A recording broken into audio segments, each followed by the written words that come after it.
ఆదికాండం 2వ అధ్యాయం 7-8 వచనాలు. దేవుడైన యెహోవా నేలమట్టితో నరుని నిర్మించి వాని నాసికా రంధ్రములలో జీవవాయువును ఊదగా నరుడు జీవాత్మ ఆయను. దేవుడైన యెహోవా తూర్పున ఏదోనులో ఒక తోట వేసి తాను నిర్మించిన నరుని దానిలో ఉంచిన. మొదటి 5 దినాలు దేవుడు సృష్టి అంతటిని కూడా సృష్టించి 6వ దినాన ఆ సృష్టి అంతటిలో కూడా అధికారిగాను ప్రభుత్వం చేయువాడుగాను దేవుని యొక్క సారూప్యంలో మనిషిని సృష్టించాడు. సృష్టించబడినటువంటిది ఇక్కడ 7వ వచనంలో చెప్పబడింది. దానికంటే మునుపు, అది సృష్టించబడక మునుపే దేవుని యొక్క తలంపు మనిషిని సృష్టించుటలో కలిగినటువంటి ఉద్దేశాన్ని ఆదికాండం 1వ అధ్యాయంలో చెప్పాడు. ఇక్కడ కొన్ని వచనాలు చదువుకుందాం. ఆదికాండం 1వ అధ్యాయం 26వ వచనం నుంచి ఆ అధ్యాయం ఆఖరి వరకు. దేవుడు మన స్వరూపమందు మన పోలిక చొప్పున నరులను చేయుదము.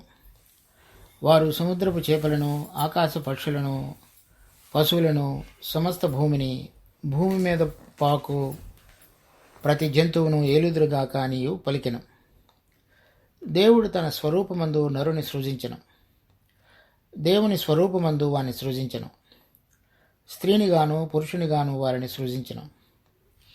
దేవుడు వారిని ఆశీర్వదించెను. ఎట్లనగా, మీరు ఫలించి అభివృద్ధి పొంది విస్తరించి భూమిని నిండించి దానిని లోపరుచుకొనుడి. సముద్రపు చేపలను, ఆకాశ పక్షులను, భూమి మీద ప్రాకు ప్రతి జీవిని ఏలుడని దేవుడు వారితో చెప్పెను. దేవుడు, ఇదిగో భూమి మీదనున్న విత్తనములిచ్చు ప్రతి చెట్టును, విత్తనములిచ్చు వృక్ష ఫలము గల ప్రతి వృక్షమును మీకు ఇచ్చి ఉన్నాను. అవి మీకు ఆహారమగును. భూమి మీద నుండి జంతువులన్నిటికీ, ఆకాశ పక్షులన్నిటికీ, భూమి మీద ప్రాకు సమస్త జీవులకును పచ్చని చెట్లనియు ఆహారమగునని పలికెను. ఆ ప్రకారం ఆయన దేవుడు చేసినది యావత్తును చూచినప్పుడు అది చాలా మంచిదిగా నుండెను. అస్తమయమును ఉదయమును కలుగగా 6వ దినమాయన. ఇక్కడ మనం చదివినటువంటి ఈ 5 వచనాల్లో కొంత 2వ అధ్యాయం 7వ వచనానికి ముందు జరిగింది, కొంత 2వ అధ్యాయం 7వ వచనం తర్వాత జరిగిన విషయాలు మొదటి అధ్యాయంలో మోషే రాశాడు. 2 వచనాలు చూడండి. దేవుడు మన స్వరూపమందు మన పోలిక చొప్పున నరులను చేయుదము. వారు సముద్రపు చేపలను, ఆకాశ పక్షులను, పశువులను, సమస్త భూమిని, భూమి మీద ప్రాకు ప్రతి జంతువును ఏలుదురుగాక అని పలికెను. అది ఆదికాండం, అంటే నరుని 2వ అధ్యాయం 7వ వచనంలో సృష్టించబడక మునుపు దేవుని యొక్క తలంపు. ఆ తలంపు తర్వాత 2వ అధ్యాయం 7వ వచనంలో జరిగినటువంటి విషయాన్ని మనం చూస్తాం. ఏ విధంగా దేవుడు సృష్టించాడు అనేటువంటిది. ఆ సృష్టి అయిన తర్వాత 2వ అధ్యాయం ఆఖరి భాగంలో పురుషునిలో నుంచి స్త్రీని నిర్మించడం చూస్తాం. స్త్రీని కూడా నిర్మించిన తరువాత పురుషునిలో నుంచి వాళ్ళిద్దరితో మాట్లాడిన మాటలు 27వ వచనంలో నుంచి చూస్తాం. కనుక ఈ అధ్యాయంలో రాయబడినవి 2 దఫాలుగా, మొదట 2వ అధ్యాయం 7వ వచనంలోనూ, తర్వాత 2వ అధ్యాయం ఆఖరిలోనూ చెప్పబడిన మాటలు కలిపి మొదటి అధ్యాయంలో మోషే 26వ వచనం నుంచి 31వ వచనం వరకు రాశాడు. ఇక్కడ 26వ వచనంలో కనుక చూస్తే దేవుడు మనుషుని సృష్టించేటువంటి సంకల్పంలో ఎలా సృష్టించాడు అనేటువంటిది 2 విషయాలు రాయబడ్డాయి. ఒకటి, మన స్వరూపమందు మన పోలిక చొప్పున నరులను చేయుదము. ఒకటి స్వరూపము, ఇంకొకటి పోలిక. తర్వాత ఆ 2 విషయాలు కూడా, ఒక స్వరూపం అంటే మళ్ళా పోలిక, ఆ 2 విషయాలు మనం అర్థం చేసుకుంటే దేవుని వాక్యాన్ని తర్వాత బైబిల్ మొత్తంలో చదవడానికి ఎంతో ఉపయోగపడతాయి. స్వరూపం అనగా, ఆ స్వరూపం ఎందుకు అవసరమైందంటే 28వ వచనం నుంచి కనుక చదివితే, మనం చదివినటువంటి మొదటి అధ్యాయం ఆదికాండం 28వ వచనంలో, దేవుడు వారిని ఆశీర్వదించను. ఎట్లనగా, మీరు ఫలించి అభివృద్ధి పొంది విస్తరించి భూమిని నిండించి దానిని లోపరుచుకొనడి. అది మొదటిది. తర్వాత సముద్రపు చేపలు, ఆకాశ పక్షులు, భూమి మీద ప్రాకు ప్రతి జీవిని ఏలుడని వారితో చెప్పెను. దేవుడు సృష్టించినటువంటి సృష్టికర్త. తర్వాత ఆ సృష్టి అంతటిని కూడా ఆయన ఏలేటువంటి వాడు. ఏదైనా ఒక విషయం, ఏదైనా ఒక సృష్టిలో దేవుని చేత రూపించబడినది, అది దేవుడి యొక్క ప్రభావం కలిగి దేవుడు ఏ విధంగా అన్నిటినీ ఏలుతాడో ఆ విధంగా ఏలాలి అంటే దేవుని యొక్క పోలిక సృష్టించబడిన దాంట్లో కనుక రాకపోతే మనిషి దేవుడు చేయుచున్న పని అంటే అన్నిటినీ ఏలుతున్నటువంటి వాడు ఆ పనిని మనిషి చేయలేడు. అందుకని మనిషిని సృష్టించినప్పుడు దేవుడు మనిషిని ఆ ఏలగలగటానికి ఏదైతే మనిషిలో అవసరమైనదో దానితోటి మనిషిని సృష్టించాడు. అది దేవుని యొక్క పోలిక. ఇంకా సృష్టిలో మీరు ఏదైనా చూడండి, ఏది కూడా దేవుని పోలికగా సృష్టించబడినదని రాయబడలేదు. ఒక మనుషుడు మాత్రమే.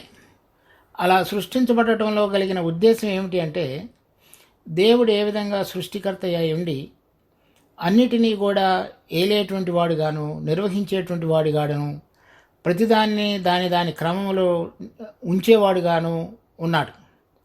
అటువంటి కార్యం మరి దేవుడు మనలను ప్రతినిధిగా అంటే దేవుని యొక్క ప్రతినిధిగా ఉండి దేవుడు చేస్తున్నటువంటి భూమి మీద ఉన్నటువంటి ఆ అధికారాన్ని దేవుని ప్రతినిధిగా మనుషుడు కనుక నిర్వర్తించాలి అంటే దేవుని పోలిక మనుషునిలో అవసరమైనది. అంటే ఆ పోలికలో ఉండవలసినటువంటి గుణాలు ఏవైతే ఉన్నాయో వాటన్నిటిని కూడా దేవుడు మనిషిని సృష్టించినప్పుడు అతనిలో ఉంచాడు. అది పోలిక అంటే అర్థం. ఆ అధికారం నిర్వహించడానికి చూడండి, భూమి మీద ఉన్నటువంటి ప్రతి జీవి, ఆకాశంలో ఎగిరేటువంటి ప్రతి పక్షి, సముద్రంలో ఉన్నటువంటి ప్రతి జీవి, చేపల దగ్గర నుంచి మిగతావన్నీ కూడా ఆ 3 తరగతులుగా ఉన్నటువంటిది అంటే గాలిలోవి, భూమి మీదవి, భూమి క్రిందవి, నీళ్లలో ఉన్నవి అన్నిటి మీద కూడా దేవుడు మనిషికి అధికారం ఇచ్చాడు. ఆ అధికారాన్ని నిర్వహించటానికి అవసరమైనటువంటి దేవుని యొక్క పోలిక ఏదైతే అవసరమో దానిని కూడా మనుషుడికి దేవుడు ఇచ్చాడు సృష్టిలో. కనుక ఆ సృష్టించబడినటువంటి దాంట్లో ఆ విశేషమైనటువంటిది మనుషునిలో దేవుడు ఉంచటం అనేటువంటిది మనం చూస్తాం ఇక్కడ.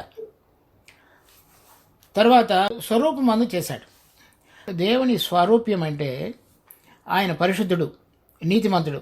ఆ 2 విషయాలు కనుక మనం గమనించగలిగితే దేవుని వాక్యమంతటిలో కూడా మాటి మాటికి ప్రతి చోట మనకి కనిపించేటువంటివి ఎంతో దేవుని వాక్యంలో నొక్కాణించి చెప్పబడినటువంటి ఆ 2 గుణాలు ఎంతో తేటగా కనబడుతుంటాయి. మిగిలినవి ఇంకా చాలా ఉన్నప్పటికీ ఆ 2 విషయాలు దేవుని యొక్క అన్నిటిలో కలిగినటువంటి వేరుతనాన్ని అంటే సృష్టి అంతటిలో కలిగినటువంటిది ఆయనను ప్రత్యేకపరచబడినటువంటి తనాన్ని ఆ 2 మనం చూడవచ్చు. దేవుడు మనిషిని సృష్టించినప్పుడు ఆయన స్వరూపం ముందు చేయటం అంటే అలా ఆ పరిశుద్ధత, నీతి కలిగి జీవించగలుగుటకు, దానితో సంబంధం కలిగి ఆ విషయాలలోనికి రాగలుగుటకు మనిషిలో ఏదైతే అవసరమో దాన్ని ఉంచాడు. మనిషిని సృష్టించినప్పుడు దేవుడు సృష్టించినటువంటి భూమి మీద అంతటిని అధికారాన్ని నిర్వర్తించడానికి కావలసినటువంటిది. తరువాత దేవుని వైపు చూచి ఆ పరిశుద్ధత, నీతి ఏ విధంగా ఉండాలో దాని ప్రకారంగా ఈ అధికారాన్ని అంతటిని నిర్వర్తించడానికి కావలసినటువంటిది. ఆ 2 విషయాల ద్వారా దేవుడు మనిషిని సృష్టించాడు. ఆ 2 అంటే దేవుడు ఎటువంటి పరిశుద్ధత కలిగి నీతిమంతుడిగా ఉండి వాటి ప్రభావం ద్వారా సమస్తాన్ని చక్కగా నిర్వహించుతున్నటువంటి మహామహుడై ఉన్నాడో,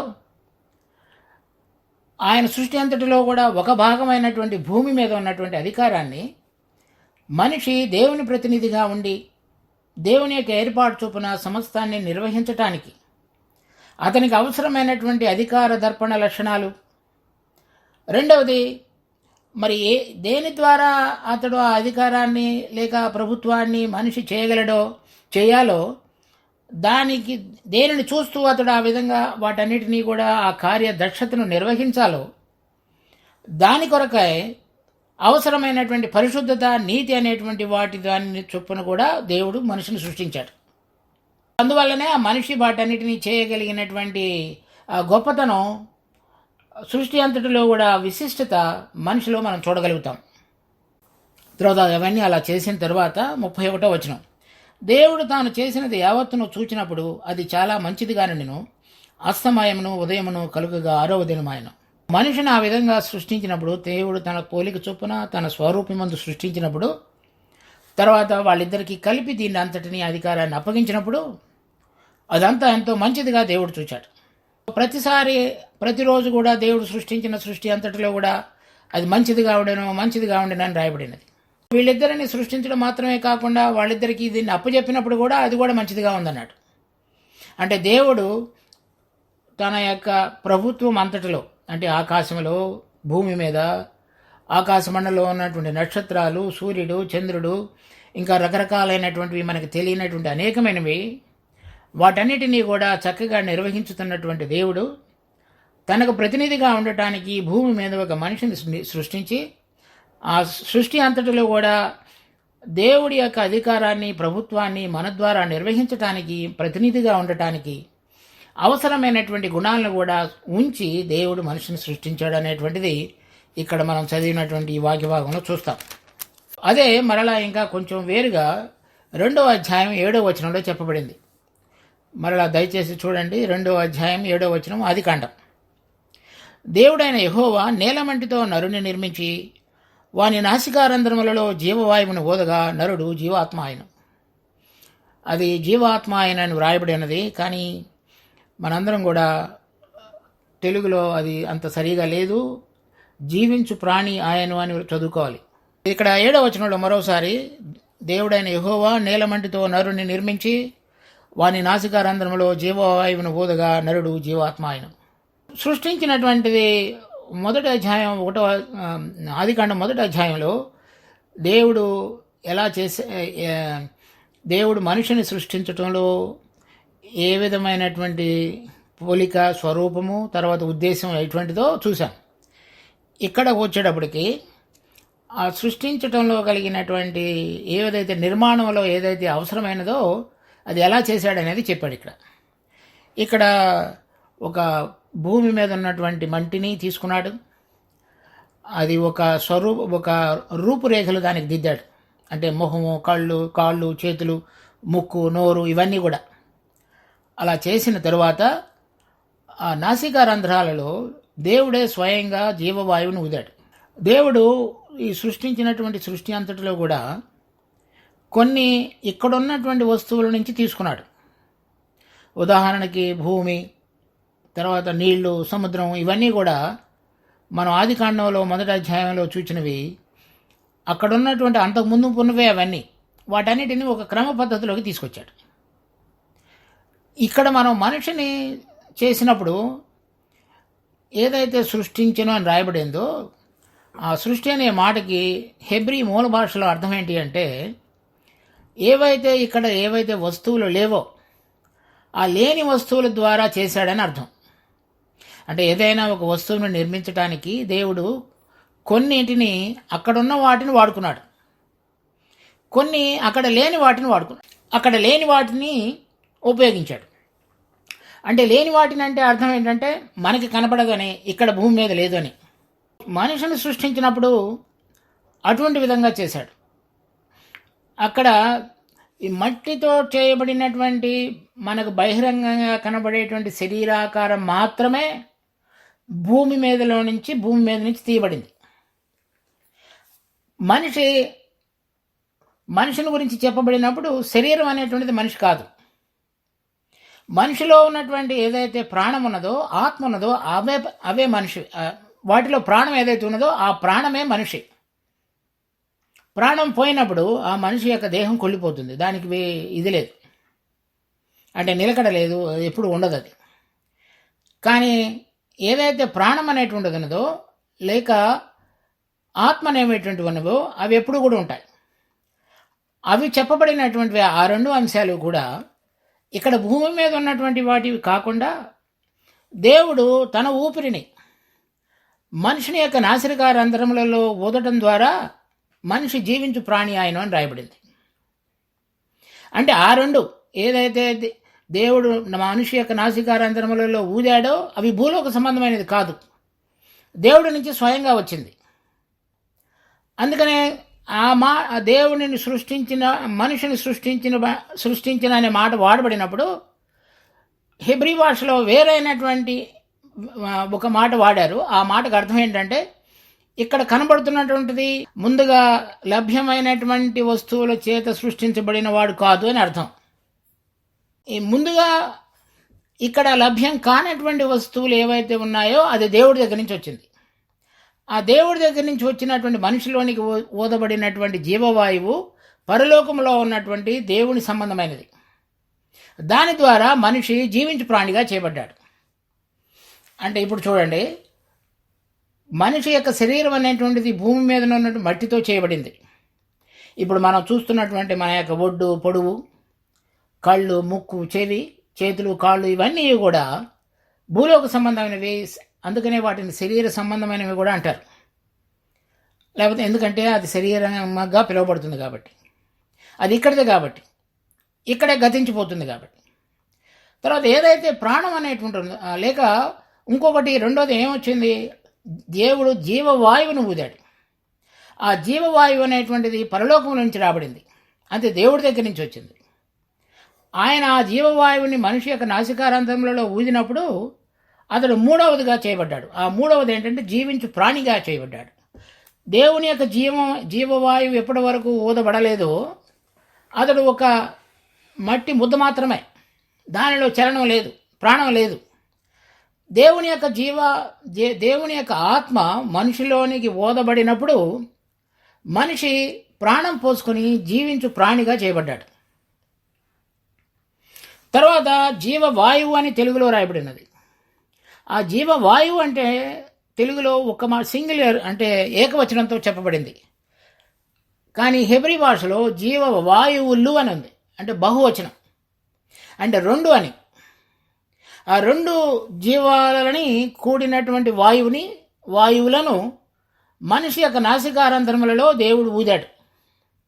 ఆ రెండు రకములైనటువంటి ప్రాణములతో మనిషి ఒక్కసారిగా ఆ మట్టి ముద్దగా ఉన్నటువంటి శరీరం లేవబడింది.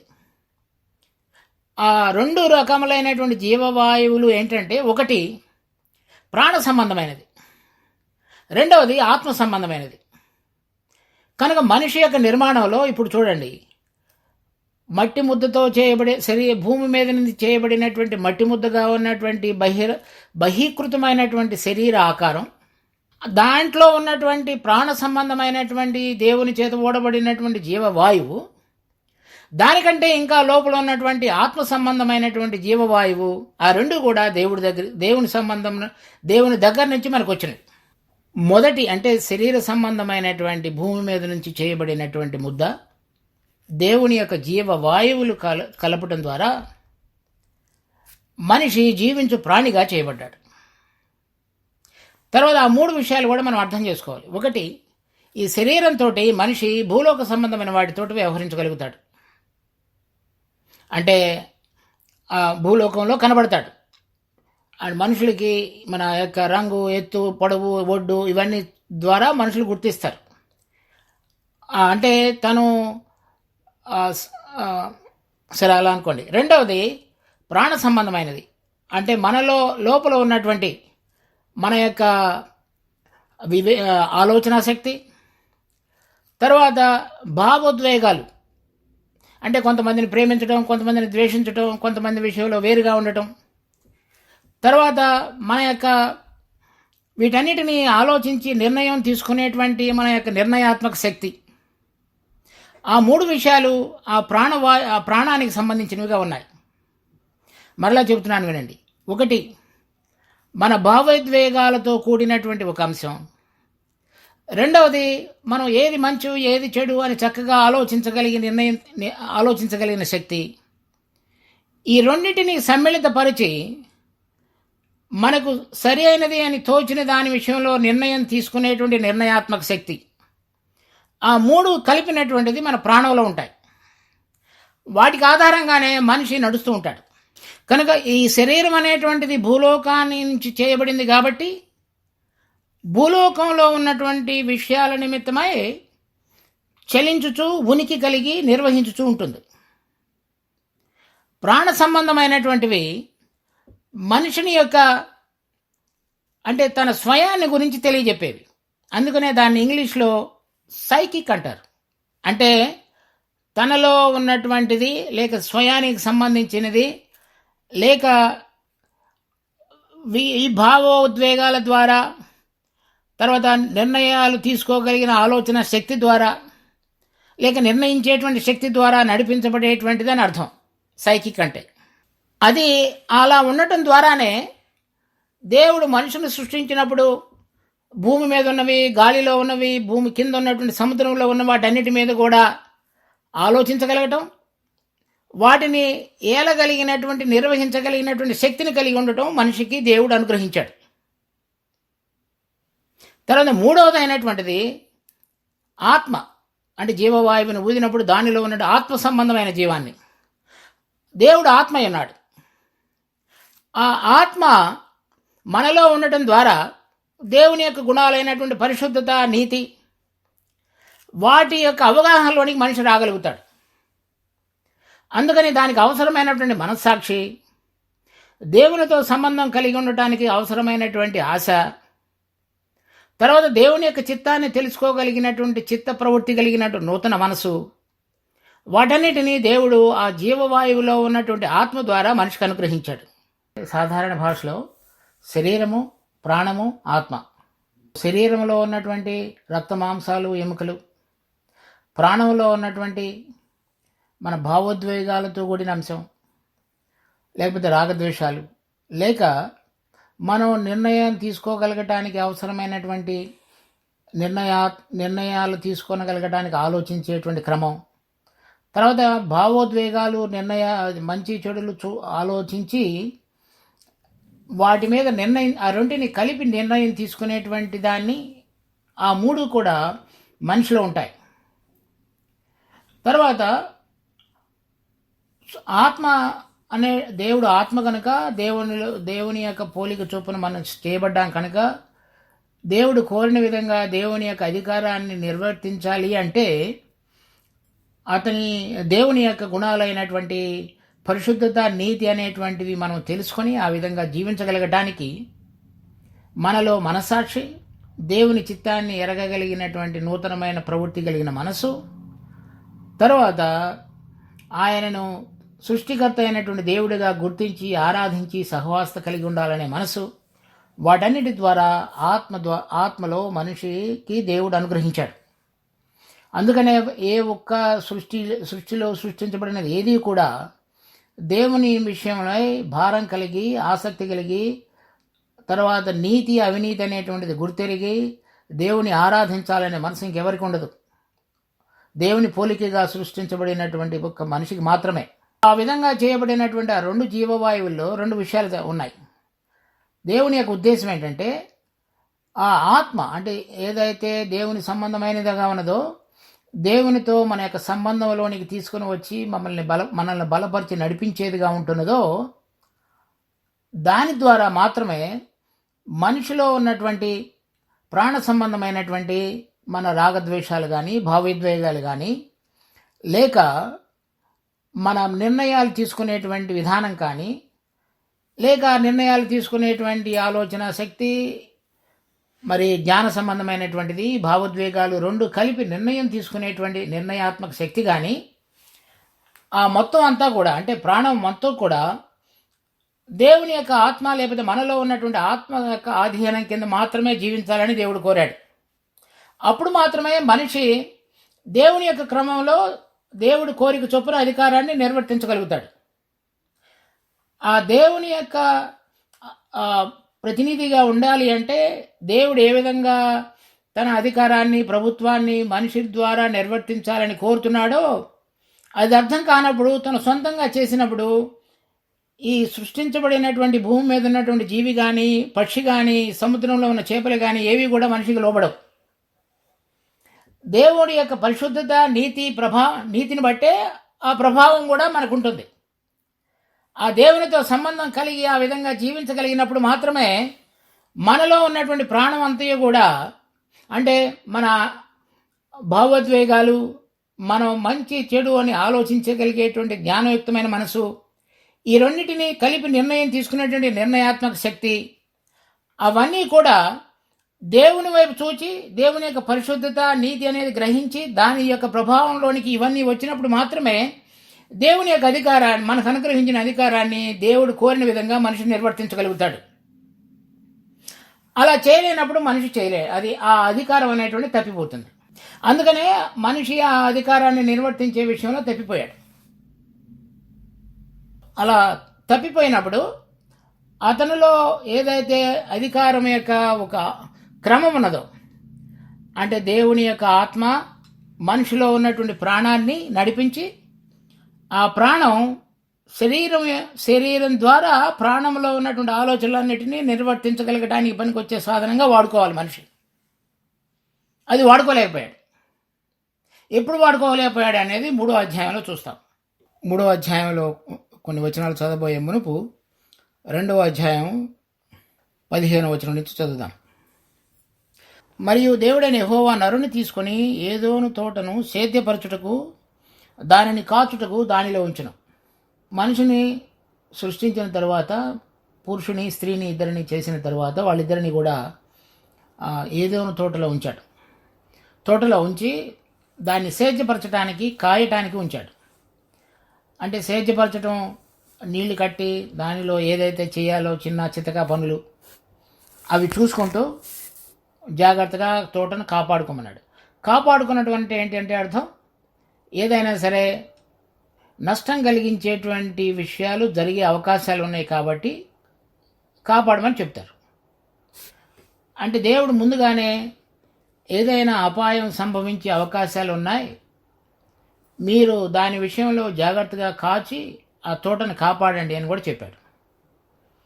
అంటే అపవాది లేకపోతే సాతాను మనం అనుకుంటున్నటువంటి విధంగా వచ్చి వీళ్ళని మోసం చేస్తాడు లేకపోతే చేయబడేటువంటి అవకాశాలు ఉన్నాయని దేవుడు ముందుగానే వీరిని హెచ్చరించాడు.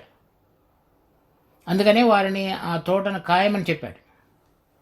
అది ఎటువంటి ప్రమాదం లేదనుకోండి, అప్పుడు ఇంకా ఖాయమని చెప్పవలసిన అవసరమే లేదు. ఈ అధికారం అంతా కూడా ఇవ్వబడింది కాబట్టి ఆ అధికారం మళ్ళా లాగివేయబడగలగటానికి దేవునికి వ్యతిరేకమైన శక్తులు ప్రభావంతో పనిచేసేవిగా ఉండే అవకాశం ఉంది. కాబట్టి దేవుడు ముందుగానే అపాయాన్ని ఎరిగినవాడు కనుక దాన్ని సృష్టించినటువంటి తన ప్రతినిధి అయినటువంటి మనిషికి దానిని ఏ విధంగా కాయాలో కూడా చెప్పాడు. చెప్పినప్పుడు ఈ విషయం చెప్పాడు వెంటనే. 16వ వచనం, మరియు దేవుడైన యెహోవా ఈ తోటలో ఉన్న ప్రతి వృక్ష ఫలములను నిరభ్యంతరముగా తినవచ్చును, అయితే మంచి చెడ్డల తెలివినిచ్చు వృక్ష ఫలములను తినకూడదు. నీవు వాటిని తినమని నిశ్చయముగా సత్యదవని నరునికి ఆజ్ఞాపించును. తర్వాత కాసే విషయంలో దేని ద్వారా అపాయం సంభవించబోతున్నది కూడా సూచించాడు. మీరు ఇది తినద్దు, ఇది తింటే మీరు చనిపోతారని కూడా చెప్పాడు. అంటే ముందుగా మీరు సేద్యపరచండి, దాన్ని కాయండి. ఎందుకు కాయాలి అంటే, లేకపోతే దేని విషయంలో మీరు జాగ్రత్తగా ఉండాలంటే దాన్ని కూడా ముందుగానే సూచించాడు దేవుడు. ఫలానా ఫలం ఉన్నది, అది మీరు మాత్రం తినొద్దు, దాని విషయంలో మీరు జాగ్రత్తగా ఉండండి. అది తినకుండా ఉన్నంతకాలం మీరు జాగ్రత్తగా ఉంటారు. మీకు ఏదైతే నేను అప్పచెప్పానో అది చేయగలుగుతారు. దాని నుంచి మీకు ప్రమాదం పొంచి ఉన్నదని ముందుగా చెప్పాడు ఆ ఫలం ద్వారా. ఒకవేళ అది కనుక మీరు తింటే మీరు చనిపోతారని కూడా చెప్పాడు. అంతకంటే ఇంకా మనిషికి దేవుడు చేయవలసింది ఏమీ లేదు. ముందుగానే హెచ్చరించి దీనిలో ప్రమాదం ఉన్నదని చెప్పి మీరు దాన్ని కాయండి అని చెప్పి ఇది తినవద్దని స్పష్టంగా తెలియపరిచాడు దేవుడు. ఇప్పుడు 3వ అధ్యాయం చూడండి, 9వ వచనం నుంచి. దేవుడైన యెహోవా ఆదామును పిలిచి, నువ్వు ఎక్కడ ఉన్నావని అడిగిన. అందుకతడు, నేను తోటలో నీ స్వరము వినినప్పుడు దిగంబరునిగా ఉంటిని కనుక భయపడి దాగుకుంటున్నాను. మొట్టమొదట్లో దేవుడు సృష్టించినప్పుడు దేవునితో సహవాసం కలిగి ఉన్నాడు. సో దేవుడు అతను ఇద్దరు కూడా సరైనటువంటి సంబంధంలో జీవించారు. తర్వాత దేవుడు జంతువులన్నిటినీ పిలిచాడు, మనిషికి పేర్లు పెట్టమన్నాడు. మనిషి తనకు జ్ఞానం ఇవ్వబడినటువంటి దాని చొప్పున, ఎందుకంటే దేవుని యొక్క పోలిక చొప్పున స్వరూపం చొప్పున చేయబడ్డాడు కాబట్టి, మరి దేవుడు ఏదైతే జ్ఞానం అనుగ్రహించాడో ఆ జ్ఞానం చొప్పున మనిషిలో ప్రతి జంతువులో ఉన్నటువంటి గుణాలను ముందుగా గుర్తెరగగలిగినటువంటి సామర్థ్యాన్ని దేవుడు అనుగ్రహించాడు కాబట్టి వాటి చొప్పున వాటి పేర్లు కూడా పెట్టాడు. అంటే అప్పటి వరకు ఆ ప్రక్రియ అంతటిలో కూడా దేవునితో సరైనటువంటి సహవాసతలో సంబంధంలో మనిషి జీవించాడు. ఇప్పుడు వెంటనే మనం చూస్తాం, నేను దిగంబరునిగా ఉంటుని కనుక నేను దాగుకుంటుని. ఎందుకంటే అతనిలో ఉంచబడినటువంటి పరిశుద్ధత, నీతి అనేటువంటి అంశం ఏదైతే ఆత్మ ద్వారా మనిషికి ఇవ్వబడిందో దాని ద్వారా వెంటనే తాను పరిశుద్ధుడు లేకపోతే నీతిమంతుడిగా సరిగా చేయలేదనేటువంటిది అతనికి అర్థమైపోయింది. నేను దాక్కున్నానని చెప్పాడు. ముందు ఏం జరిగిందో చూద్దాం. 3వ అధ్యాయం 1వ వచనం నుంచి. దేవుడైన యెహోవా చేసిన సమస్త భూజంతువులలో సర్పము యుక్తి గలదైండెను. అది ఆ స్త్రీతో, ఇది నిజమా? ఈ తోట చెట్లలో దేని ఫలములనైనను మీరు తినకూడదని దేవుడు చెప్పినా అని అడిగను. సాతానుడు సర్పరూపంలో హవ్వతోటి మాట్లాడటం మొదలుపెట్టాడు. ఈ హవ్వతోటి ఏం చెప్పాడంటే, ఇది నిజమా అంటే మొట్టమొదటిసారే అతడు అబద్ధం కల్పించేలాగున హవ్వతోటి తన యొక్క సంభాషణలో ప్రారంభించినట్లుగా మనం చూస్తాం. 2వ వచనం. అందుకు స్త్రీ, ఈ తోట చెట్ల ఫలములను మేము తినవచ్చును, అయితే ఆ తోట మధ్యన ఉన్న చెట్ల ఫలములను గురించి దేవుడు మీరు చావకుండానట్లు వాటిని తినకూడదనియు వాటిని ముట్టకూడదనియు చెప్పినని సర్పముతో అనెను. అందుకు సర్పము, మీరు చావనే చావరు, ఏలయనగా మీరు వాటిని తినదినమున మీ కన్నులు తెరవబడిననియు మీరు మంచి చెడ్డలను ఎరిగిన వారై దేవతల వలె ఉందురనియు దేవునికి తెలియనని స్త్రీతో చెప్పగా, మీరు కనుక దేవుడు చెప్పాడు మీరు తిని దినమున మీరు చచ్చెదరు. సర్పం చెప్తున్నది మీరు చావనే చావరు అంటే దేవుడు చెప్పినటువంటి మాటను ఖండించి అబద్ధ రూపంలో హవ్వకు తెలియపరిచింది. మీరు చావనే చావరు, మీరు తినదినమున మీ కన్నులు తెరవబడిననియు మీరు మంచి చెడ్డలను ఎరిగిన వారై దేవతల వలె ఉందురనియు దేవునికి తెలియనని స్త్రీతో చెప్పగా, మొట్టమొదటిసారి ఇక్కడ ఏది తింటే చనిపోతారని చెప్పాడో అది అబద్ధం చేసి సాతాను లేకపోతే సర్పం హవ్వతోటి అది సరైనది కాదు అని చెప్పి తర్వాత దానిలో ఉన్నటువంటి ఇంకొక విశిష్టతను కూడా చెప్పాడు సాతానుడు. అది తినదినమున మీరు మీ కన్నులు తెరవబడి మంచి చెడు గ్రహించగలిగినటువంటి దేవతల వలె ఉంటారు అని రాయబడింది. కానీ హెబ్రీ భాష బైబిల్లో అయితే మీరు దేవుడుల వలె మార్చబడతారని రాయబడింది. ఇప్పుడు చూడండి, అది ఏదైతే ముందుగా చూడబడినటువంటి మాట, వాళ్ళు దేవుని చేత సృష్టించబడ్డారు, దేవుడు వారికి సమస్తాన్ని అప్పచెప్పాడు, రాబోతున్నటువంటి అపాయాన్ని కూడా సూచించుతూ వారికి ఏం చేయాలో కూడా అది కూడా చెప్పాడు. అయినప్పటికీ కూడా ఏదైతే దేవుడు చెప్పాడో మీరు ఇది చేయవద్దని, మీరు తినదినమున చచ్చెదరని చెప్పినప్పుడు మీరు చావనే చావరు అని చెప్పబడినటువంటి మాట హవ్వ నమ్మింది. అంటే దేవుని యందు విశ్వాసం ఉంచకుండా వేరే మాట యందు విశ్వాసం ఉంచుట అది మొట్టమొదటిలో జరిగినటువంటి తప్పు. అంటే దేవుడు ఏది చెప్పి ఉన్నాడో దాన్ని హృదయపూర్వకంగా సృష్టికర్త అయినటువంటి సృష్టికర్తను ఘనపరిచి తాను చెప్పిన యందు సంపూర్ణమైనటువంటి విధంగా విశ్వసించి నడుచడానికి బదులుగా అపవాది చెప్పినటువంటి మాట యందు విశ్వసించింది. కారణం ఏంటంటే, అది తినదినమున మీరు మంచి చెడ్డలు గ్రహించు తెలివి కలిగిన వారై దేవతల వలెమో ఉండదురు. అంటే నాకు మంచి చెడు అనేటువంటిది కనుక తెలియపరచబడినట్లయితే నేను నా అంతటగా మంచిని నిర్వహించుకోగలను, చెడును విడిచిపెట్టగలను అని అనుకున్నారు. అప్పుడు నేను దేవుడి మీద ఆధారపడవలసిన అవసరం లేదని అనుకుంది. కానీ మనిషిలో అది తినినప్పుడు, అంటే మంచి చెడు తెలివినిచ్చేటువంటి వృక్ష ఫలాన్ని తినినప్పుడు మనిషి నిజంగానే మంచి చెడు అనేటువంటి తెలివిని గ్రహించగలిగాడు.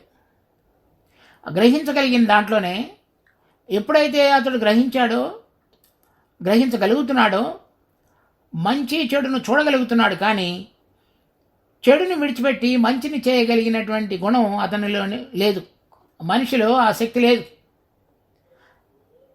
మరి ఆ శక్తి లేకుండా చెడు తెలియడం ద్వారా అతనికి ఇంకా ఏమాత్రం కూడా లాభమేమి లేదు. అప్పుడు చెడు తెలుసుకొని చెడుని విడిచిపెట్టగలిగినటువంటి సామర్థ్యం కనుక మనిషికి ఉంటే అది వేరైన విషయం.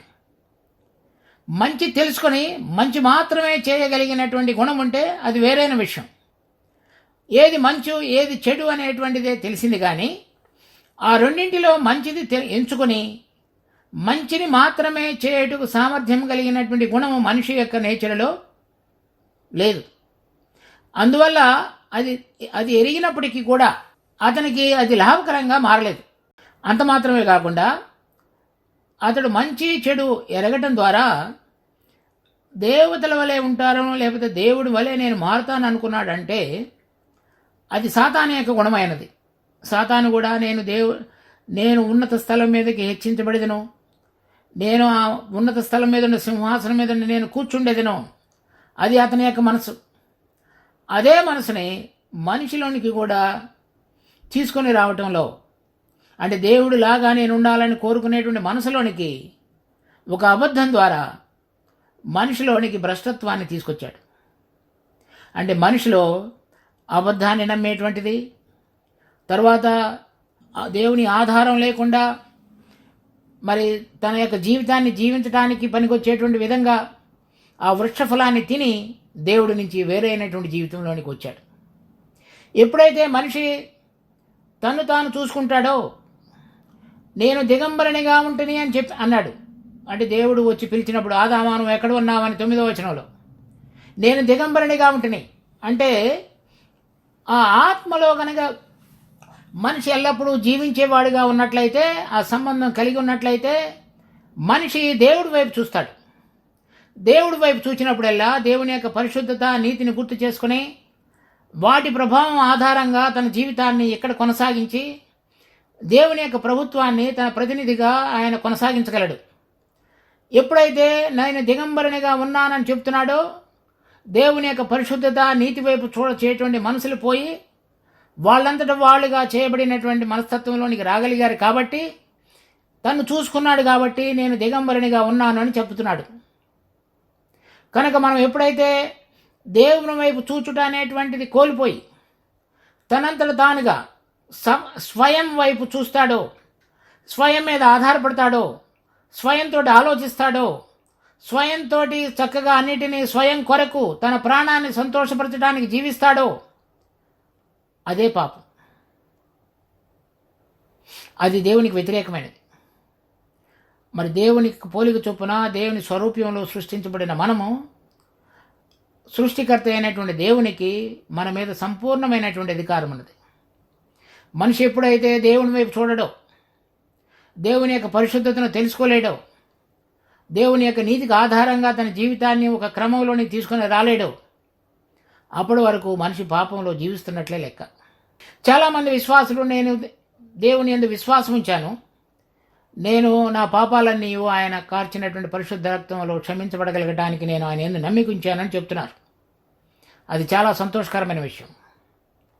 కానీ ఆదికాండం 1వ అధ్యాయంలో చెప్పబడినటువంటి దేవుని యొక్క ఉద్దేశం మనలో సంపూర్ణంగా నెరవేర్చబడాలి అంటే మరలా మనిషి తనంతట తానుగా జీవించుటనేటువంటి దానిని విడిచిపెట్టి సృష్టిలో దేవుని యొక్క ఆరంభ క్రమమైనటువంటిది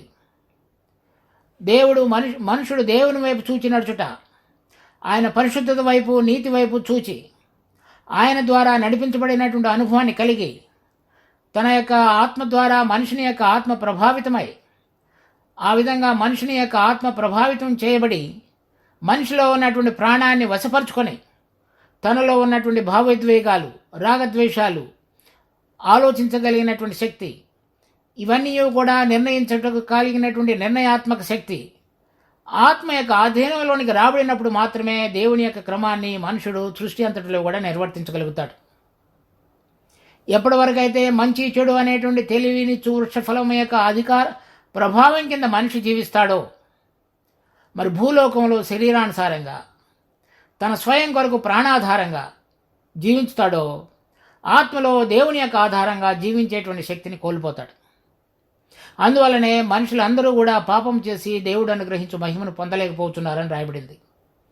మనిషి కోల్పోయినటువంటి మహిమ ఏంటి? దేవుడు వెలుగును తన వస్త్రముగా ధరించుకొని జీవించేటువంటి వాడు. కీర్తన 104వ అధ్యాయం 2వ వచనంలో ఉన్నది. అందుకనే ఆయన ఎవరు సమీపింపరాని తేజస్సులో ఉన్నాడని వ్రాయబడినది.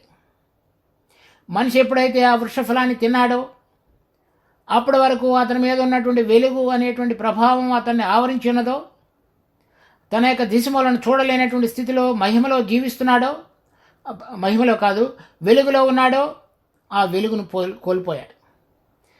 ఇప్పుడు సృష్టించబడినటువంటి సృష్టి అంతటిలో కూడా సిగ్గును కప్పుకొనడానికి ఏ జంతువుకి దేవుడు వస్త్రాన్ని కలుగజేయలేదు. స్త్రీ పురుషుల యొక్క సిగ్గును కప్పుకొనటానికే మనందరికీ కూడా వస్త్రం అవసరమైంది. ఎందుకంటే ఆ యొక్క వెలుగు అనేటువంటి వస్త్రాన్ని దేవుడు మనకి ఆయన పోలికలో స్వరూపంలో సృష్టించినప్పుడు మనకి ఏదైతే అనుగ్రహించి ఉన్నాడో అది మనందరం కూడా దేవుడి నుంచి వేరుగా ఉండి, దేవుని ఆధారం లేకుండా ఉండి, తను సొంతంగా ఆలోచించి మంచి చెడులు చేయగలిగినటువంటి నిర్ణయాత్మక శక్తి కలిగిన ప్రభావం కలిగిన వాడిగా ఉండాలని కోరి ఆ వెలుగు అనేటువంటి మహాప్రభావవంతమైనటువంటి వస్త్రాన్ని మనిషి పోగొట్టుకున్నాడు. అదే కోల్పోయినటువంటి మహిమ. అందుచేతనే మనం ఇప్పుడు ఈ విధంగా మనలను మనం కప్పుకోవాల్సి వచ్చిన పరిస్థితులకు వచ్చాం. అయితే ఇప్పుడు దాన్ని అంతటినీ కూడా దేవుడు తిరిగి మరల ఆదికాండం 1వ అధ్యాయంలో చెప్పబడినటువంటి అంశంలోనికి మనందరినీ తీసుకుని వచ్చేటువంటి ప్రయత్నాన్ని 2000 సంవత్సరాల క్రితం మన ప్రభు అయినటువంటి యేసుక్రీస్తు ద్వారా ప్రారంభించున్నాడు. ఆయన జరిగించబోయేటువంటి ఆ సుచరితమైనటువంటి ఆ ప్రక్రియ ఆదికాండం 3వ అధ్యాయంలోనే దేవుడు పునాది వేసి నాంది పలికాడు. అయితే కాలం సంపూర్ణమైనప్పుడు జరగవలసిన ఏర్పాటును బట్టి మన ప్రభు తగిన సమయంలో మనందరి కొరకు కూడా మరి యెరూషలేము అనేటువంటి దాంట్లో బెత్లెహేంలో 2000 సంవత్సరాల క్రితం ప్రత్యక్షమయ్యాడు. ఇక్కడ 2వ అధ్యాయం మనం 7వ వచనంలో చదివినటువంటి భాగం మరోసారి చదువుతున్నాం చూడండి. 7వ వచనం, దేవుడైన యెహోవా నేలమంటితో నరుని నిర్మించి వాని నాసికారంధ్రములలో జీవవాయువును ఊదగా నరుడు జీవించు ప్రాణి ఆయన చదువుకోవాలి. చూడండి 1 కొరింథీ 15వ అధ్యాయం 45వ వచనం 46వ వచనం, ఇందు విషయమై ఆదామును మొదటి మనుషుడు జీవించు ప్రాణి ఆయనని వ్రాయబడి ఉన్నది. కడపటి ఆదాము జీవింపచేయు ఆత్మ ఆయను. అంటే మన ప్రభు అయినటువంటి యేసుక్రీస్తు కడపటి ఆదాము, 2వ మనుషుడు జీవింపచేయు ఆత్మ ఆయను ఆయన. అది వ్యత్యాసం. మొట్టమొదటి మనుషుడుగా సృష్టించబడినటువంటి ఆదాము అనేటువంటి మనుషుడు జీవించు ప్రాణి. ఆ సృష్టించబడినటువంటి ఏదేను వనములో ఉన్నటువంటి జీవవృక్ష ఫలాన్ని గనక అతడు తిని ఉన్నట్లయితే అతడు జీవించు ఆత్మలోనికి మార్చబడి ఎల్లప్పుడూ కూడా సదాకాలము దేవునితో సంబంధం కలిగి దేవుని యొక్క పరిశుద్ధతలో నీతిలో జీవించి దేవుని యొక్క ప్రభుత్వాన్ని చక్కగా భూమి మీద నెరవేర్చటకు శక్తి కలిగిన వాడుగా మార్చబడి ఉండేవాడు. ఆ ఒక్క గుణాన్ని, ఆ ఒక్క తప్పును చేయటం ద్వారా, అంటే ఏదైతే దేవుని సంబంధమైన జీవవృక్ష ఫలం ఉన్నదో అది తినకుండా తను స్వయంగా తనంతట తానుగా జీవించాలని కోరిక కలిగి, నేను దేవుని వలె ఉండాలనే మనసు కలిగి, దేవునితోటి ఆధారం లేకుండా తనంతట తానుగా ఉండటానికి స్వతంత్రతను కోరుకొని చేయకూడనటువంటి విషయాన్ని చేశాడు.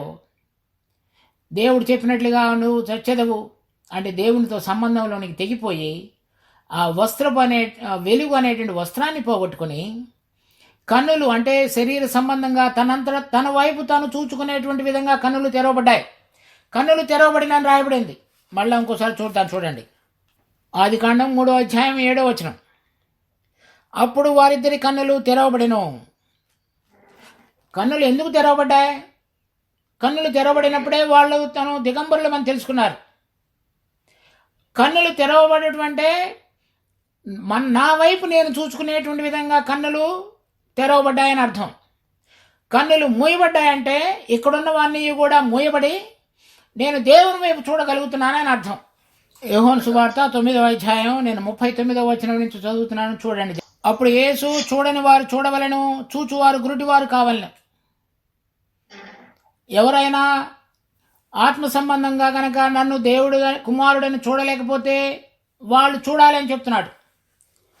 ఒకవేళ ఎవరైనా కన్నులు కలిగి మేము చూస్తున్నామని చెప్పుకున్నట్లయితే వాళ్ళు గుడ్డివాడు కావడం మంచిది అంటున్నాడు.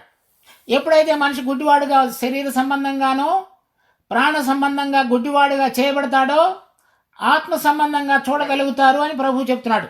40వ వచనం, ఆయన వద్దనున్న పరిశీలనలో కొందరు ఈ మాట విని మేము గుడ్డివారమా అని అడిగిరి.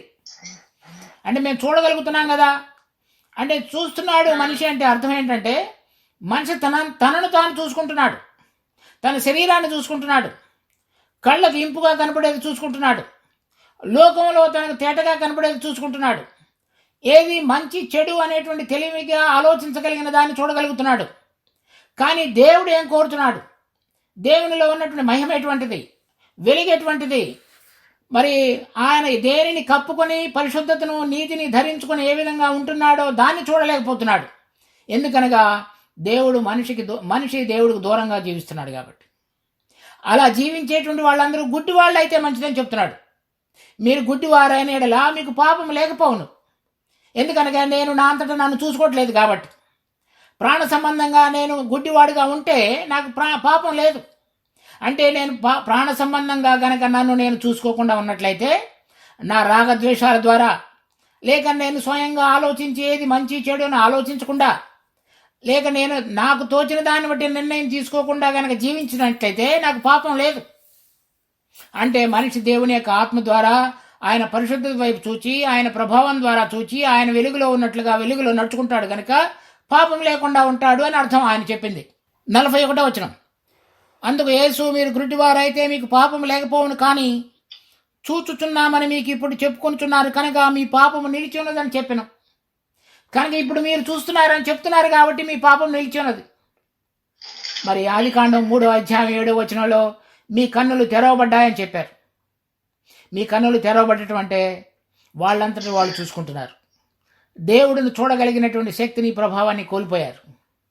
ఎప్పుడైతే ఆ మంచి చెడు వృక్షఫలాన్ని తిన్నాడో, తనంతట తానుగా ఏది మంచి ఏది చెడు అని చూసుకుంటాడో, ఏదైతే దాన్ని విడిచిపెట్టి దేవుణ్ణి విడిచిపెట్టి తన్ను చూసుకుంటాడో అక్కడ పాపం వచ్చింది. ఇప్పుడు చూడండి ప్రభు దానికి విరుగుడు ఏం చెప్తున్నాడు. 2 కొరింథీ 5వ అధ్యాయం 16వ వచనం నుంచి. కావున ఇక మీదట మేము శరీర రీతిగా ఏమనైనాను ఎరుగము. అంటే మనిషిని సృష్టించినటువంటి విధానంలో శరీరము మొట్టమొదటిగా చేయబడింది కనుక ఇప్పుడు ఇక మేము దాని ద్వారా ఏ మనిషిని కూడా గుర్తెరగం. మాకు శరీరం అనగా తెలియదు. మేము క్రీస్తులను శరీర రీతిగా ఎరిగి ఉండినను ఇక మీదట ఆయనను అలాగ ఎరుగము. ఒకవేళ ధర్మశాస్త్రానుసారంగా శరీర సంబంధంగా ఒకవేళ నేను గనక క్రీస్తును గనక ఆ విధంగా ఆలోచించి కనుకుంటే, ఆ విధంగా చూచి కనుకుంటే, అంటే భౌతికంగా చూచాడని కాదు అర్థం. అటువంటి విధంగా ధర్మశాస్త్రంలో కానీ వేరే వాళ్ళు చెప్పిన మాటలను బట్టి కానీ నేను ఆయనను ఆ విధంగా కనుక చూసి ఉన్నట్లయితే మేము ఏమాత్రం కూడా ఆ విధంగా ఎరగమని చెప్తున్నాడు. అంటే శరీర సంబంధంగా ఆలోచించేటువంటి ప్రక్రియ ఏదైతే ఆ రోజున మంచి చెడు వృక్షఫలాన్ని తినడం ద్వారా నాలో జరిగిందో అదంతా పోయింది. 17వ వచనం. కాగా ఎవడైనాను క్రీస్తునందున్న ఎడల వాడు నూతన సృష్టి, పాతవి గతించును, సమస్తమును కొత్తవాయను. ఇప్పుడు అంతకు మునుపు సృష్టించబడినటువంటి మొదటి ఆదాము జీవించు ప్రాణి, యేసు ప్రభువు జీవింపచేయు ఆత్మాయను. అంటే ఇప్పుడు మనిషి ఆత్మ యొక్క ప్రభావం కిందకి రాబడి, ఆత్మ ద్వారా నడిపించబడి, ప్రతిదీ కూడా ఆత్మలో చూడగలిగి, ఆత్మ ద్వారా దేవునితో సంబంధంలోనికి రాగలిగి, ఆయన యొక్క పరిశుద్ధత, నీతి అనేటువంటి దానిని యొక్క అలవర్చుకుని నూతన సృష్టిగా జీవించగలగటానికి దేవుడు మార్గాన్ని తన కుమారుడైన యేసుక్రీస్తు ద్వారా తెరిచాడు. అందులో మొట్టమొదటిగా జరిగించింది ఆయన మన పాపాల కొరకై చనిపోయాడు. దూరంగా ఉన్నటువంటి మనల్ని మరలా సంబంధంలోనికి తీసుకొచ్చాడు. ఆ వృక్ష ఫలమును తినిన రోజు మీరు నిశ్చయముగా చచ్చెదరు. కానీ యేసు ప్రభునందు మరి మనకు ఉచితముగా అనుగ్రహించబడినటువంటి కృపా వరము నిత్య జీవం. అంటే ఏదైతే చనిపోవటము, లేకపోతే ఎడబాటు, లేకపోతే దేవుడి నుంచి దూరంగా వెళ్ళిపోయినటువంటి జీవితం తిరిగి మరలా మనుషులతోటి సంబంధంలోనికి తీసుకుని రాబడింది, అదే నిత్య జీవం. ఇప్పుడు మనిషిలోనికి సహవాసంలోనికి రాగలిగాడు దేవుడితోటి. ఆయనను వినగలుగుతున్నాడు, ఆయనను ఆత్మ సంబంధంగా చూడగలుగుతున్నాడు, ఆత్మ సంబంధంగా ఆయన వైపు చూచి గ్రహించగలుగుతున్నాడు. ఆయన వైపు సహవాస కలిగి ఉండటం ద్వారా ఏదైతే మనిషి యొక్క దేవుని యొక్క పోలికలోనికి మనిషి రావాలో అది రావటానికి ఆయన వైపు చూచుట అనేటువంటి ప్రక్రియను దేవుడు మనిషిలో ప్రారంభించాడు. అందుకని అటువంటి విధంగా ఉన్న వాళ్ళందరూ కూడా దేవుని యొక్క బిడ్డలుగా మార్చబడ్డారు. ఆఖరిగా రోమాపత్రిక 8వ అధ్యాయం 2వ వచనం. క్రీస్తు యేసునందు జీవమునిచ్చు ఆత్మ యొక్క నియమము పాప మరణముల నియమము నుండి నన్ను విడిపించను. ఎప్పుడైతే మనిషి ఆ వృక్షఫలాన్ని తిన్నాడో దేవుడు చెప్పాడు, అది తినిన రోజున నువ్వు నిశ్చయముగా చచ్చెదవు. దాని నుంచే ఆ తినటం అనేటువంటిదే పాపం. ఆ పాపం ద్వారా మరణం వచ్చింది. ఆ మరణం యొక్క నియమము అంటే మనిషి మరి మంచి చెడు ఆధారంగా జీవించేటువంటి నియమం. దేవునికి నీవు నా జీవితంలో అవసరం లేదు, నేను ప్రతిదాన్ని చేయగలను, చేసుకోగలను, ఆలోచించగలను, నిర్వహించగలను, దేవుని యొక్క కృప కానీ ఆయన యొక్క నడిపింపు కానీ నా జీవితంలో అవసరం లేదు అని చెప్పేటువంటిది. అది పాప మరణముల నియమం అంటే. మరణం అనేటువంటి నియమం అంటే ఇంకోటి ఏమీ కాదు. మన యొక్క సంబంధం మన జీవితంలో దేవునితోటి కాకుండా మనంతట మనగాను, లేకపోతే మనకు కలిగినటువంటి వనరులు, మనకు కలిగినటువంటి జ్ఞానం చొప్పున నడిపించబడేటువంటి విధానమైన అర్థం. ఆ నియమం ఏదైతే మనలో పనిచేస్తున్నదో అందరిలో కూడా, దాని నుంచి విడుదల పొంది దేవుడు మనుషుని గురించి ఏదైతే ఉద్దేశం కలిగి ఉన్నాడో ఆ జీవవృక్ష ఫలాన్ని తిని దేవుని యొక్క ప్రతినిధిగా భూలోకంలో ఏలాలని కోరుతున్నాడో, మరి ఆత్మ ద్వారా మరలా దేవునితోటి సంబంధంలోనికి రాగలిగి ఆయన వైపు చూచి ఆత్మలో ఆలోచించి ఆత్మలో జీవించి ఆత్మలో ఆయన యొక్క పరిశుద్ధతను నీతిని ధరించుకొని జీవించడానికి అవసరమైనటువంటి ప్రక్రియలో మొదటిగా ఆ మరణ నియమాన్ని దేవుడు భంగపరిచాడు. అంటే ఎవరిలో అయితే ఆత్మలో పనిచేస్తున్నారో, వెలిగించబడ్డారో, ఆత్మకు లోబడతారో, ఆయన వైపు చూస్తారో, ఆయన ద్వారా నడిపించబడటానికి ఆశ కలిగి ఉంటారో, ఆ వారిలో ఉన్నటువంటి ఆ జీవమునిచ్చేటువంటి ఆత్మ నియమం, ఆ మంచి చెడు అనేటువంటి వృక్షఫలం ద్వారా వచ్చినటువంటి పాపము మరణము యొక్క నియమాన్ని నుంచి మనకు విడుదల కలుగు చేస్తాడు. వారు నూతన సృష్టి. ఆ నూతన సృష్టిలో మనిషి దేవుడి వైపు చూడటం నేర్చుకుంటాడు. ఆ నూతన సృష్టిలో దేవుని యొక్క పరిశుద్ధతను ప్రేమిస్తాడు. ఆ నూతన సృష్టిలో దేవుడు ఏదైతే నీతిగా అన్నిటినీ సరైనదిగా క్రమంగా అన్నిటికీ అందరికీ మంచిగా ఉండే విధంగా నిర్వహిస్తాడో దాన్ని చేస్తాడు. రోమాపత్రిక 8వ అధ్యాయం 9వ వచనం. దేవుని ఆత్మ మీలో నివసించి ఉన్నాడెలా, మీరు ఆత్మ స్వభావం కలవారే కానీ శరీర స్వభావం కలవారు కారు. శరీర స్వభావం అంటే ఆ ప్రాణ సంబంధమైనది, మంచి చెడు వృక్షఫలమునిచ్చేటువంటి జ్ఞాన వృక్షఫలం నాలో బలంగా పనిచేస్తూ నన్ను నేను చూసుకుంటూ నా శరీరం ద్వారా నాకు ఇష్టమైన కార్యములు జరిగించేటువంటి శక్తి అని అర్థం. ఎవరిలో అయితే జీవింపు చేయు ఆత్మ యొక్క శక్తి అంటే మన ప్రభు అయిన యేసుక్రీస్తు విశ్వాసం ద్వారా మనలో జీవించుతాడో, అది దేవుని వైపు చూచేలా చేసి దేవుని యొక్క స్వరాన్ని విని దేవుని యొక్క క్రమాన్ని తెలుసుకొని దేవుని పరిశుద్ధతను ప్రేమించి ఆయన నీతిని చేయాలనేటువంటి మనసు కలిగినటువంటిది. ఎవరిలో అయినా దేవుని యొక్క మమిత్వాలు ఉన్న ఎట్లయితే మనిషి ఆ విధంగా చేస్తాడని చెప్తున్నాడు. క్రీస్తు ఆత్మ లేనివాడైతే వాడు ఆయన వాడు కాడు. సో దేవునితోటి మన సంబంధం ఆ ఆత్మలో ఉన్నప్పుడు మాత్రమే ఉంటుంది. ఎప్పటి వరకైతే మనము దేవుడిని ఎరిగి ఉన్నామని చెప్పుకుంటున్నప్పటికీ దేవుని యొక్క ఆత్మ మనలో బలంగా పనిచేసి మన ప్రాణాన్ని లోపరుచుకొని మన ప్రాణము మన శరీరము ఆయన యొక్క ఆత్మక్రియలు జరిగించడానికి పని చేయదు, అప్పుడు మనం క్రీస్తుకు ఎటువంటి విధంగా సంబంధించిన వాళ్ళంగా ఉండాలో అటువంటి విధంగా ఉండలేము అని చెప్తున్నాడు. కనుక విశ్వాసం అని పిలువబడేటువంటి మన అందరిలో కూడా ఈ సమస్య చాలా ఎక్కువగా కనబడుతుంది. మనం పేరుకు విశ్వాసం అని చెప్పుకుంటున్నప్పటికీ మన యొక్క పోకడ రాకడ, మన యొక్క ఆలోచన క్రమము, విధానము, నిర్వహించేటువంటి క్రియలు ఇవన్నీ కూడా మంచి చెడు అనేటువంటి జ్ఞానయుక్తమైనటువంటి ఆధారంగా నిర్వహించబడేవిగా, లేక మనం చూసేటువంటి విషయాలు, మనం వినేటువంటి విషయాల ఆధారంగా మన హృదయం ప్రేరేపించబడి దాని ద్వారా మన శరీరాన్ని మనం నడిపించబడేటువంటి క్రమంలో గనక మనం జీవిస్తున్నట్లయితే వాడు క్రీస్తు వాడు కాడు. ఎవరైనా క్రీస్తులో ఉన్న ఎడల వాడు నూతన సృష్టి. నూతన సృష్టి దేనికి? ఆత్మలో వెలిగించబడి దేవునితో సంబంధంలోనికి రాగలిగి తనంతట తానుగా చూసుకొనకుండా దేవుడి వైపు చూచేటువంటి కన్నులు వెలిగించబడిన వాడని అర్థం. రోమాపత్రిక 8వ అధ్యాయం 10-11. క్రీస్తు మీలో ఉన్న ఎడల మీ శరీరము పాప విషయమై మృతమైనది. అనగా మన ప్రభువు కనుక మనలో జీవిస్తున్నట్లయితే ఆత్మ ఎంతో విజృంభించి మనలో ఉన్నటువంటి ఆ పాపాన్ని తీసుకుని వచ్చినటువంటి ఆ మంచి చెడు జ్ఞానోత్సవ ఫలం యొక్క ప్రభావాన్ని అంతటినీ కూడా సిలువ వేసేసేది. దేవుడి వైపు చూడగలిగేటట్లుగా మన కన్నులు తెరవబడింది. అప్పుడు మనం జీవం కలిగిన వాళ్ళంగా చేయబడతాం. అప్పుడు ప్రభు చెప్పాడు, మీరు గుడ్డివారైన ఎడల మీ పాపమునకు మిషలేకపోవును. ఇప్పుడు కనుక మీరు గుడ్డివారు అని చెప్పుకుంటున్నారు కనుక మీ పాపం నిలిచి ఉండను. కనుక ఎవరిలో అయితే దేవుని యొక్క ఆత్మ ఉంటుందో, జీవిస్తాడో, ఆత్మ యొక్క ప్రభావం కింద వచ్చి దేవుని వైపు చూస్తాడో, ఆ మంచి చెడు అనేటువంటి వృక్షఫలం యొక్క ఆధారంగా తన జీవితాన్ని కొనసాగించడో, ఆ దేవుని యొక్క జీవాన్ని అంటే దేవుడు కోరుతున్నటువంటి పరిశుద్ధతను, నీతిని, రాబోయే దినాల్లో మన ప్రభు అయిన యేసుక్రీస్తు వచ్చినప్పుడు ఆయనతో పాటుగా రాజ్యాన్ని, ఆ ప్రభావితమైనటువంటి విధంగా వాళ్ళు నిర్వహించేటువంటి శక్తి వారుగా చేయబడతారు. 11వ వచనం, మృతుల్లో నుండి యేసును లేపిన వాని ఆత్మ మీలో నివసించిన ఎడల మృతుల్లో నుండి యేసుక్రీస్తును లేపిన వాడు చావునకు లోనైన మీ శరీరమును కూడా మీలో నివసించుచున్న తన ఆత్మ ద్వారా జీవింపు చేయను. దానికి ఉదాహరణగా మనకు దేవుడు చూపించాడు. తన కుమారుని మృతుల్లో నుంచి లేపాడు. అదే ఆత్మ యొక్క ప్రభావం మనలో కూడా జీవించినట్లయితే మరణకరమైనటువంటి మన శరీరం అంటే ఇక్కడ చూస్తున్న మన కళ్ళు, చెవులు, ముక్కు, మన చేతులు, కాళ్ళు ఇవన్నీ కూడా ఇక్కడున్న వాటికి ఇష్టపడి ఇక్కడున్న వాటికి అలవాటు పడ్డాయి. వాటి ప్రభావం అంతయు కూడా నాశనం చేయబడి మనకు చూడనటువంటి పరలోక సంబంధమైన దేవుని యొక్క అంశములన్నిటినీ కూడా ప్రేమించి వాటి ద్వారా నడిపించబడేటువంటిది మన విశ్వాస జీవితంలో ఎంతో కఠినమైనటువంటి విధంగా మనం ఆలోచిస్తాం. కానీ దేవుడు ఎంతో తేలికగా చేశాడు. దాన్ని ఒకటే చేయవలసింది, విశ్వాసం ద్వారా మన ప్రభు అయిన యేసుక్రీస్తు వైపు మనం చూడటం. దానికి ఒకటే చెప్పాలి, మనలో ఉన్నటువంటి దౌర్భాగ్యమైనటువంటిది, పాచిపోయినటువంటిది, పనికి రానటువంటిది, ఎంతో నికృష్టమైనటువంటిది, అటువంటి స్వభావం కలిగినటువంటి నేను ఎంతో ఒప్పుదలతోటి దేవుడు ఏ విధంగా పరిశుద్ధతలోనికి నన్ను మార్చాలని కోరుతున్నాడో దానిని ప్రేమించి దానిని ఇష్టపడి దాని ప్రకారంగా జీవించడానికి నాలో కనుక ఆశ ఉన్నట్లయితే, యథార్థమైన మనసుతో కనుక నేను వచ్చినట్లయితే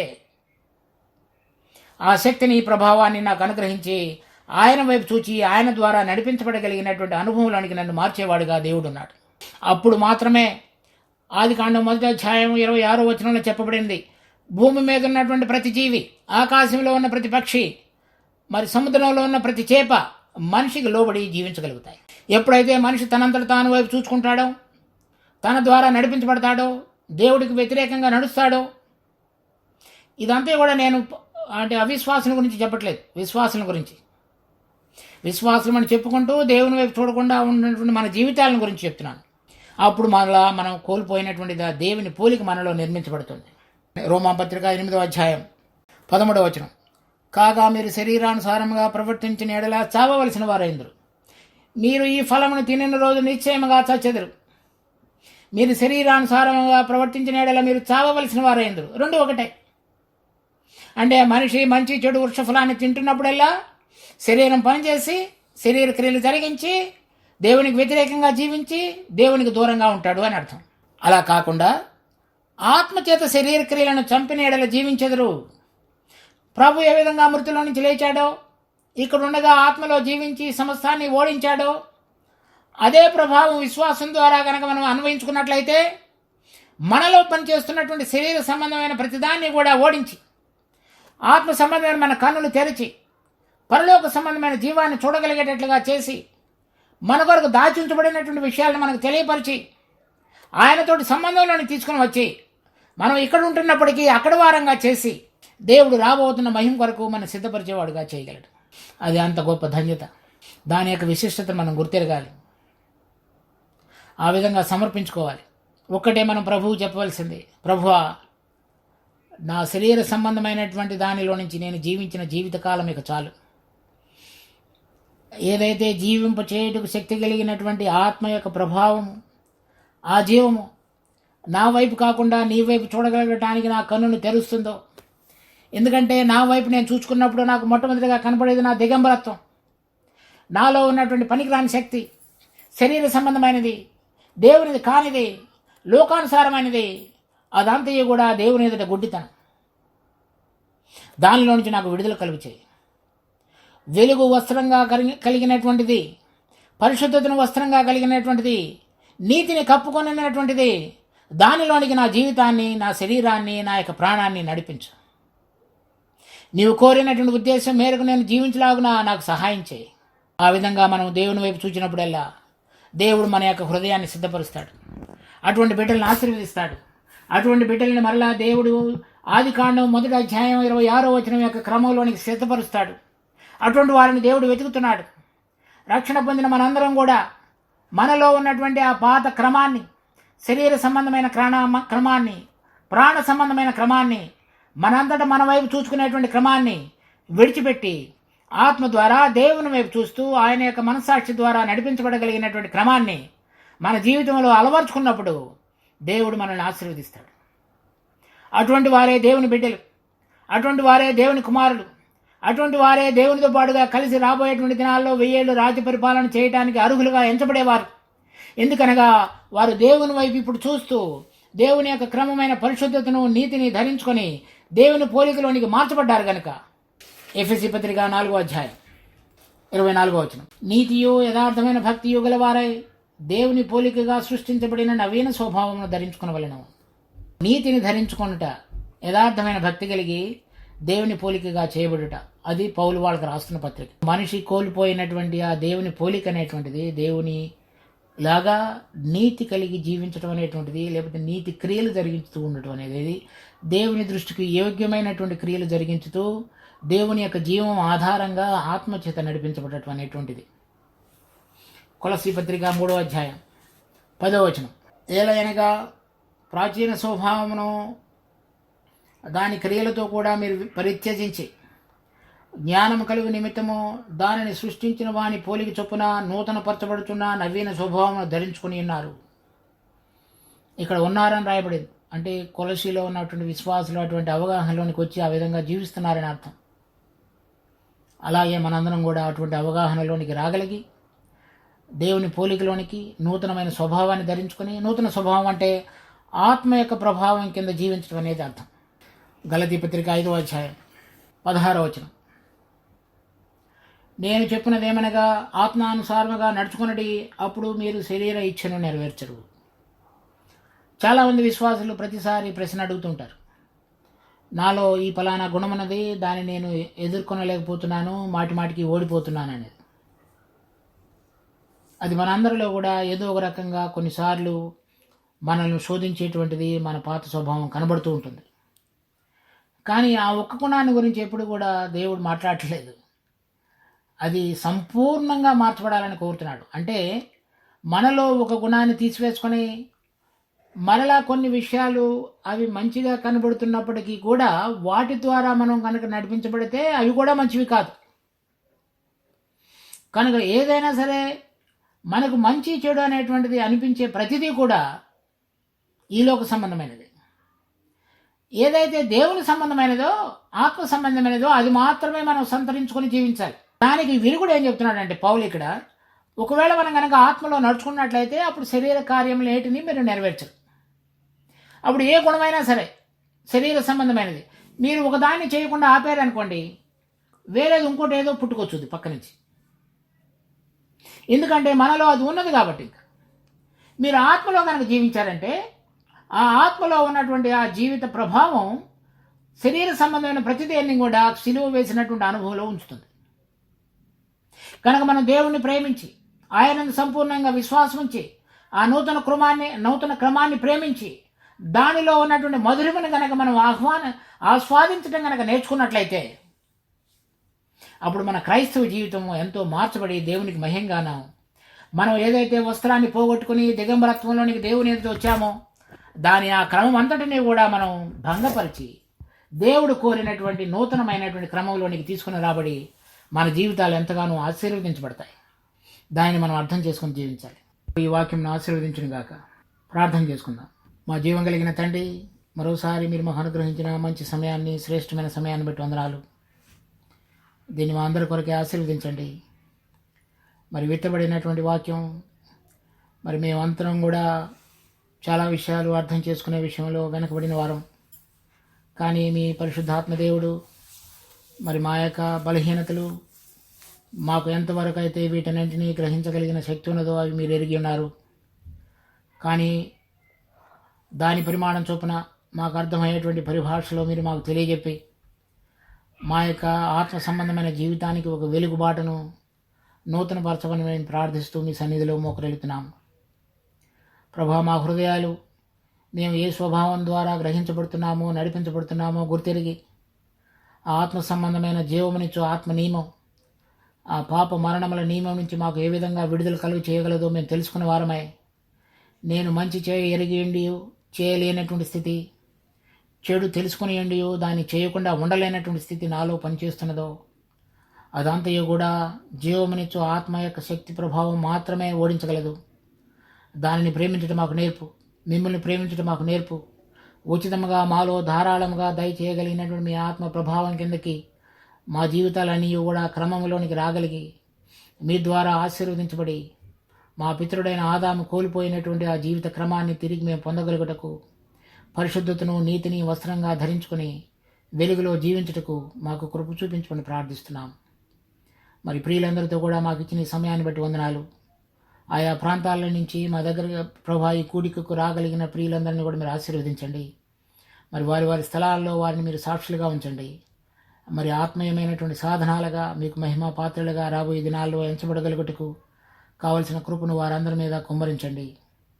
ఈ సమయాన్ని మరి ఈ పరిస్థితిని అంతటిని కూడా మీ చేతులకు సమర్పించుకుంటూ మా రక్షకుడు ప్రభు అయిన యేసు నామమున అడిగి వేడుకుంటున్నాం తండ్రి. ఆమెన్.